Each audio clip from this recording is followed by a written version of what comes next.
Hi y'all, I'm Brenda with Blessings and Bread. Welcome to my kitchen. I'm so excited today to continue sharing with you my sourdough journey. I started with my first video. If you haven't seen that, you might want to watch that first. But I shared with you my journey of getting a sourdough starter active. And in that video, I went through all the steps, and my starter was okay, but it just wasn't robust. But I knew that I wasn't going to give up on it. However, I messed up and I accidentally dumped it in the trash. And now I know I could have still fed it and kept it going, but I thought I had ruined it, so I just went ahead and threw the rest of it away. So now though, as you can see, I have two starters, and both of these starters are robust and ready to make bread with. This one, when I say robust, I just mean very active and very bubbly. They're both doubling in 6 to 8 hours. They're both doubling in size, and they look very active.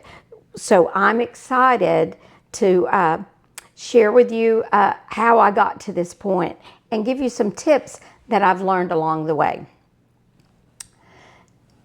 To begin with, I did learn, or let me just say that this starter is the one that I have been making at home, and that I started right after my last video, and I started over, but I made the decision to start over with whole wheat flour, which is tip number one. I highly recommend that you make your starter with whole wheat flour. At least when you begin, it has more yeast in the flour, and it's just going to give you a better chance for success. I wish I knew if I started my original one with just all-purpose flour, and it was active, it was coming along, but it was way after 10 days, and it still was not an active starter that was ready to make bread with. So, but this particular starter was definitely ready in 10 days. I'm pretty sure I didn't keep up because I did not do videos or even take pictures as I made this particular starter. Now this particular starter is hungry. I'm going to feed it in a minute, and that's why you can see it hasn't doubled at all. So we're going to feed this at the end of this video. But anyway, so I recommend tip number one, use whole wheat flour and to get started. Now my second tip is that after you start with whole wheat flour, you will be able to transition to all-purpose flour, which this particular starter, I'm still using one third all-purpose. For this particular starter, I'm using a third whole wheat flour and 2/3 all-purpose flour to feed it every day. So it's still got a little bit of that extra yeast in it. Now, my second starter, I'll kind of share with you a little bit later, but this starter came about because I got to travel to Lubbock to see my daughter, and while I was in Lubbock, we got to attend a French bread making class taught by a French trained chef. He lives in France. He's an American, but he lives in France. He was trained in France, and he comes to America and goes around and does these classes in different towns, and Lubbock's one of the ones he loves to come to. So I've been taking classes, and this was an amazing class, and we actually made a sourdough starter in that class, and I'll talk about that more in just a minute. All right, the next thing I found that really helps, and I think Chef Justin at my class in Lubbock helped me to know this, is you really do need to use really warm water. I think that was one of my problems on my first go around, is my water wasn't warm enough. I was afraid to get it too warm. Chef Justin says it would be really hard to kill your yeast with hot tap water. He acted like pretty warm water. He said, now, if you're using like store-bought yeast, yes, you need to pay close attention to the temperature, but he felt like I would be really hard-pressed to kill my wild yeast starter with hot water. So I have started making sure that I heat my water. Sometimes my water will be as high as 95, 96, 97 degrees, and it's working fine. Most of the other things that I saw on the internet would say, one said not above 85, one said not 92, but I've been routinely using water at 95 to 98 degrees, and it has not killed my starter. Next, I found that I had to find a really warm environment for my starter to be in. Other people recommend it in the microwave, on top of the refrigerator. Now, I never tried on top of the refrigerator because that's where we keep the dog treats, and I didn't want my starter up there by the dog treats. But I finally put my starter in my laundry room, and literally I got a heater and turned on the heater. But we keep our house very cool, or I should say Rod keeps the house very cool. He likes it cool. So it's usually only about 70 or 71 in my house. So my starter was having a hard time getting started. And I do believe I just put that heater in the room and I would turn it on, get it warmed up a little bit, and then turn the heater off for a while. But I just kept that laundry room really, really toasty warm. It was probably a good 80 to 85 degrees in there. And I think that helped a whole lot to get my starter going too. So if you're having trouble, you might try that, to put a small little electric heater somewhere in a room and warm that room up really well. Or try sticking it in your oven.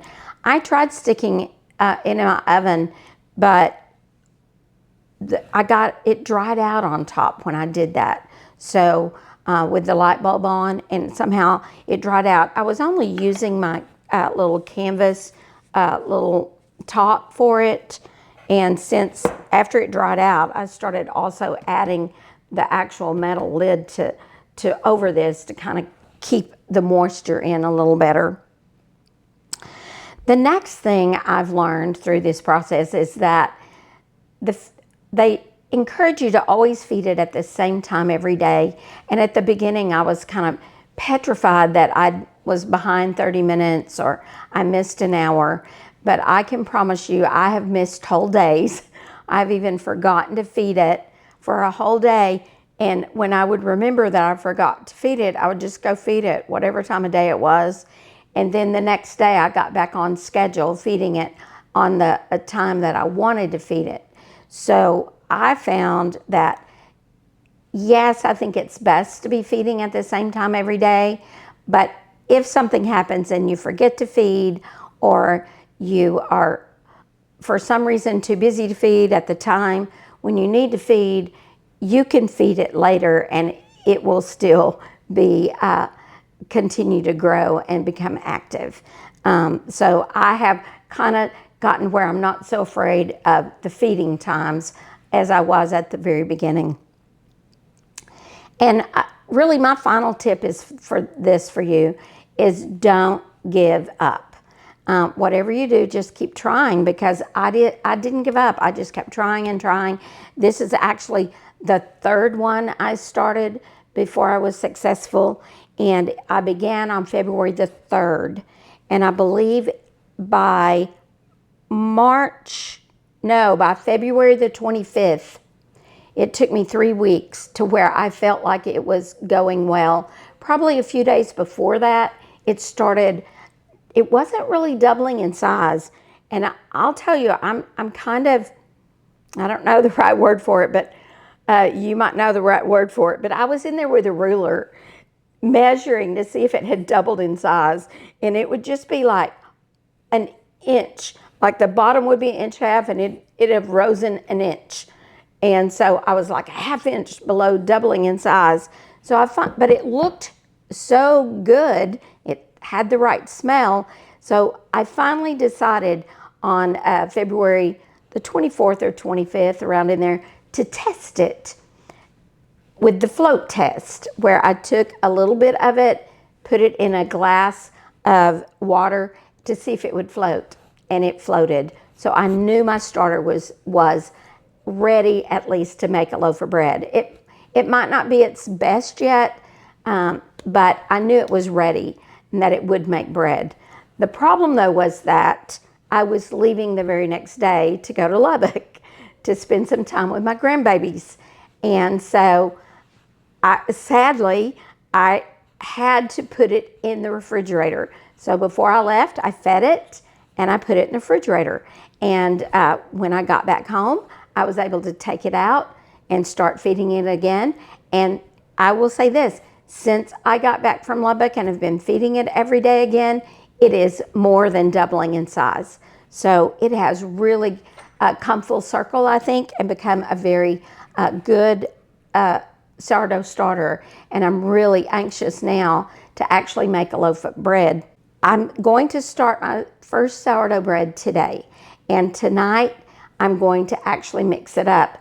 To me, the one thing I'm noticing about making sourdough bread is it's a little more time consuming, and it's not, I don't think, so much time that you have to spend being busy, but there's a lot of downtime. You have to have that bulk fermentation period. So you're going to have anywhere from 8 to 12 hours while that ferments, that you have to be there and be home where you can tend to your sourdough bread.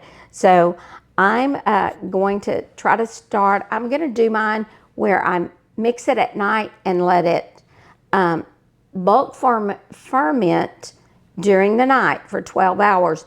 And then the next morning I'll get up and shape it and then do my final proofing and then bake tomorrow. So you'll need to be sure and watch that video. I'll be also filming it later today and tomorrow. All right, before I feed my starter, this starter, I might talk a little bit more about the starter that we made in my French bread baking class. And I'm going to actually make a video on how we did this. So we made this starter a little different. We did start with some, I think actually stone ground whole wheat flour, but we also were using all-purpose flour. But we began and we started with not only the flour and the water, but we added organic apple slices and grapes. So, and because we did that, this starter we made this starter, or let me just say this, we worked on this starter in our class, but Chef Justin had made a starter on Sunday when he got to town, and we were able to use it on Tuesday to make bread. So this is a much faster way to make a starter. And Chef Justin said he doesn't even keep a starter and feed it. He just knows if he wants to bake bread, he makes a starter 3 or 4 days before. So I'm going to make a video on how to do that later, but I've kept this starter and I'm anxious to try both starters and see if there's much difference. This starter I feed completely, every feeding with just all-purpose flour. It does not get any whole wheat flour in the feedings, whereas my original, what I call my original starter, still has a portion of whole wheat flour in it. All right, so now I just need to feed my starter, and then I'm going to be just waiting till later today when it finally doubles in size and it's ready to go. Then I can mix up my bread. I'll probably do it later in the evening because I'm not an early riser, and so I would like to be working on my bread in the morning about 9 or 10, maybe 9. So at 8:30, I might push myself to get up a little earlier so I can be ready. But I hope to make this sourdough bread tomorrow. So you be sure and watch for that video. And now I'm going to feed my starter before I make my bread. All right, I'm going to begin today by discarding all of my sourdough starter but 25 grams. Now, which isn't very much starter at all. Also, I want to say this starter is really hungry because it really should have been fed this morning. Usually I feed about between 9 and 10. So it's really needing something to eat. Take that off. 0 now. So I'm going to get down till by having 25 grams of starter, and then I'm going to feed it 75 grams of flour and 75 grams of water. And by doing that, I'm going to have a 1:3:3 ratio. Now, at the beginning, that was confusing to me, but I've really been following Baker Betty a lot to get through this process. And might have took out just a little bit too much. I've been following Baker Betty, and she's really, really good. She's a very good instructor. I think it's why I like her so much. Now, what I'm going to do with my scale is I'm going to tare that, which just means that's T-A-R-E, which means I am, it's taking away the weight of the jar and the starter. So now it's only going to weigh the flour that I add. Now, I'm starting with my whole wheat flour, and I'm going to do 25 grams of whole wheat flour. And it's at 26, but that's something else. I've kind of gotten to where I'm just not kind of OCD about the number of weight. It's actually dropped back down to 25. So now I'll continue adding flour till I get to 75 grams. But now I'm using all-purpose flour. I'm not sure. I know that the plan, the schedule that Betty Baker was recommending for baking this bread was to feed it at 1 o'clock. I would have liked to have asked her, should I also feed it at 9:30? I made the decision not to feed at 9:30 at the regular time to feed. And so we'll see how it works out. Now I'm going to tare that, so I'm back to 0, and I'm going to add 75 grams of water. And it's at 94 degrees, so it's a little, not too warm.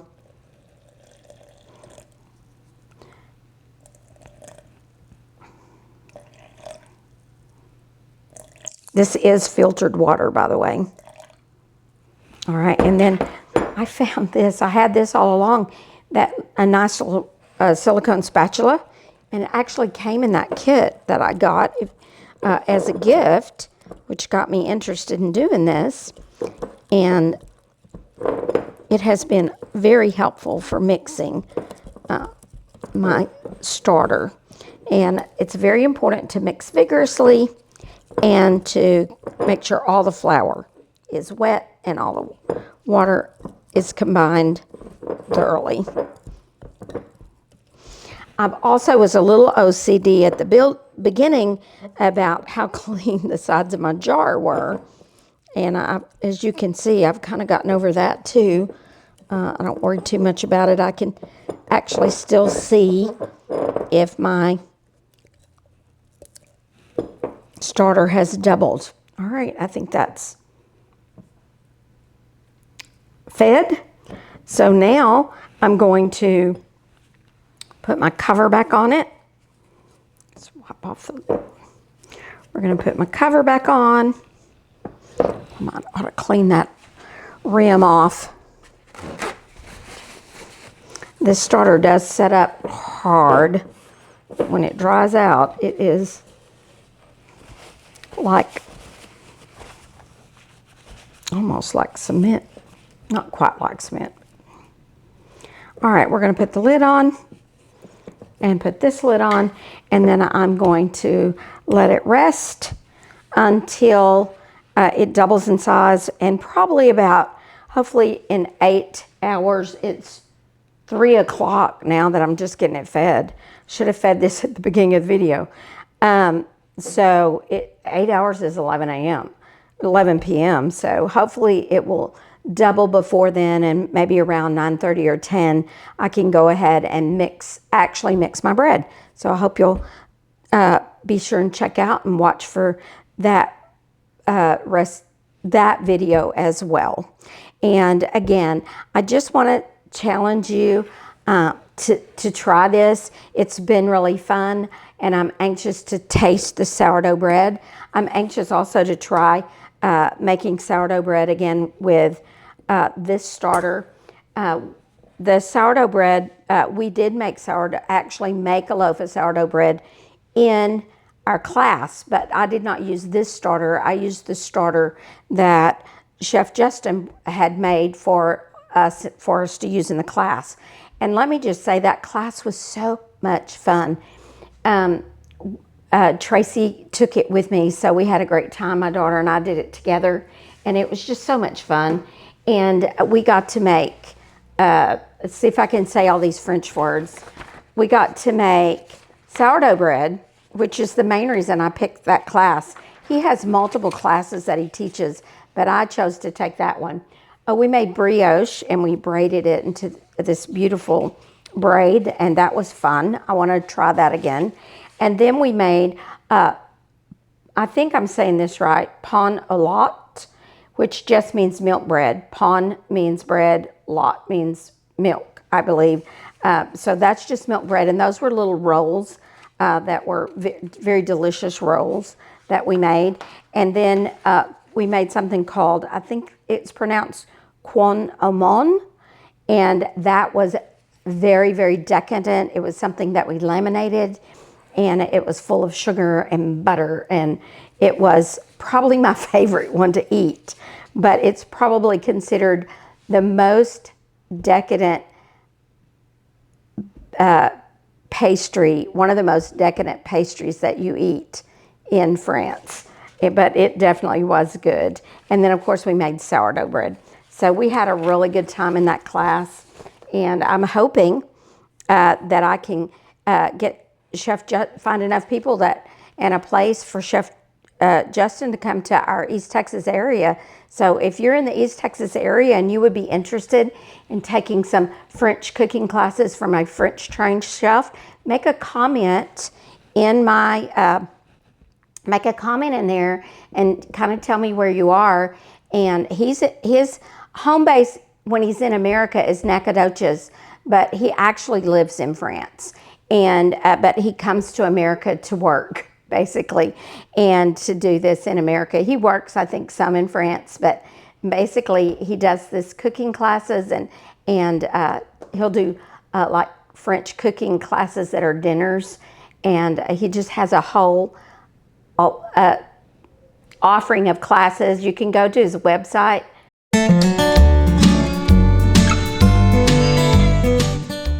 And I know he does classes in Lubbock, but I'm not sure all the other towns that he does classes in. So you can check that out. Maybe you'll be near one of his classes. I hope you've enjoyed today's video, and I hope you'll come along with me on this sourdough journey as I continue to learn more about making sourdough bread. And I will see you the next time I'm in my kitchen, on my porch, or in my garden.